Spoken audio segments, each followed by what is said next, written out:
का नतीजा अब नोएडा में देखने को मिल रहा है, जहां पर एलपीजी कालाबाजारी पर लाइव रेड की गई है।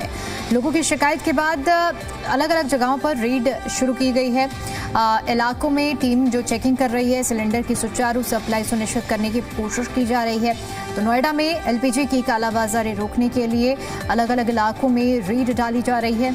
एलपीजी की सुचारू सप्लाई को सुनिश्चित करने के लिए रेड डाली गई हैं। तस्वीरें आपको दिखा रहे हैं। अलग अलग देश से जो स्थिति है वो भी हम आपको बता रहे हैं कि किस तरह से जो इस अफरा तफरी का माहौल सिलेंडर के जो वेयर हाउसेस हैं वहाँ पर देखने को मिल रहा है।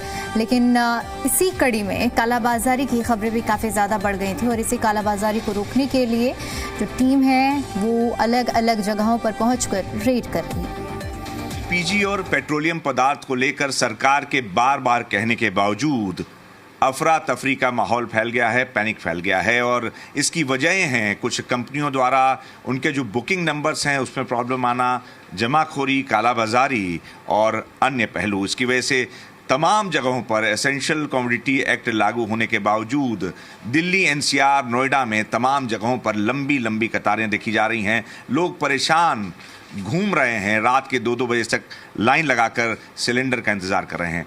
इन्हीं सब मसलों पर यूपी गवर्नमेंट ने सख्ती का आदेश दिया है। जमाखोरी, कालाबाजारी पर सख्त कार्रवाई करने का आदेश हुआ है और इसी पर बातचीत करने के लिए हमारे साथ हैं sub divisional magistrate SDM Durgesh Singh साहब, और इन्होंने भी बैठक ली है और ये पूरे नोएडा के इलाके में, जेवर इलाके में सख्ती करने का आदेश दिया है। इनसे जानते हैं कि इनके द्वारा क्या आदेश किया गया है और अभी ये कुछ जगहों पर रेड भी डालने वाले हैं। सर, ये अचानक पैनिक हो गया है, सरकार बार बार कह रही है, लेकिन हम लोग नोएडा, दिल्ली में देख रहे हैं कि लोग 3-3 बजे रात से लाइन लगा के खड़े हैं। नोएडा में भी ये मामला बढ़ता ही जा रहा है। क्या आपने आदेश किया है जेवर इलाके में कंट्रोल करने के लिए, क्योंकि कालाबाजारी भी इस समय बढ़ने लगती है? आज जो है हमारे जो जेवर क्षेत्र है, तो जेवर क्षेत्र में जो हमारे एलपीजी जो गैस गोदाम है और जो हमारे पेट्रोल पंप है उनसे संबंधित व्यक्तियों की मीटिंग ली गई थी। तो जो एलपीजी गैस गोदाम है उनके द्वारा ये अवगत कराया गया किसी प्रकार के स्टॉक में कोई कमी नहीं है और पर्याप्त मात्रा में हमारे सिलेंडर्स मौजूद हैं। आम जनमानस को पैनिक करने की कोई ज़रूरत नहीं है। ये जो सोशल मीडिया पे मैसेजेस फ्लोट करते हैं, मुझे लगता है कहीं ना कहीं इसी के कारण जो है आम जनता में कन्फ्यूजन की स्थिति पैदा हुई है और सरकार की तरफ से इसमें प्रभावी कार्रवाई करने के निर्देश दिए गए हैं। मैं व्यक्तिगत रूप से जितनी जगहों पर गया हूँ, मैं ये मानता हूँ कि जेवर क्षेत्र में एलपीजी गैस की कोई कमी नहीं है।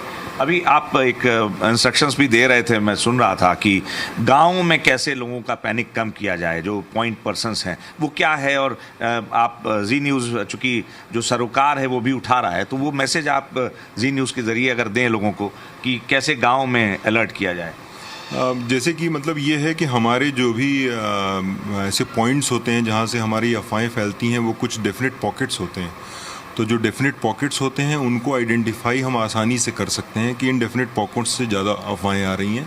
जैसे मान लीजिए कोई मोहल्ला है, वहाँ पर 5-6 लोगों के यहाँ सिलेंडर की कमी हो गई, तो वो प्राइमरी हमारे फोकस पॉइंट्स रहेंगे जहाँ से जिनको मान लीजिए किसी कारणवश, जैसे कि एलपीजी गैस गोदाम के लोगों ने बताया कि ओटीपी आने में समस्या आ रही है, उसके कारण डिलीवरी में थोड़ा सा विलम्ब हो रहा है। विलम्ब मतलब हमारे पास स्टॉक की कमी नहीं है, ओटीपी कारण, डीएससी कारण इश्यूज आ रहे हैं थोड़े बहुत, वो भी मुझे लगता है कि 2-4-6 घंटे में वो भी ठीक हो जाएंगे। कि आप लोग एक कॉल करके 10-15 मिनट का वेट करें, मार्जिन दें उसको, ताकि अगर आपका कॉल कनेक्ट हो गया है तो आपको ऑटोमेटिक डीएससी और ओटीपी आ जाएगा, किसी तरह की कोई समस्या नहीं आएगी।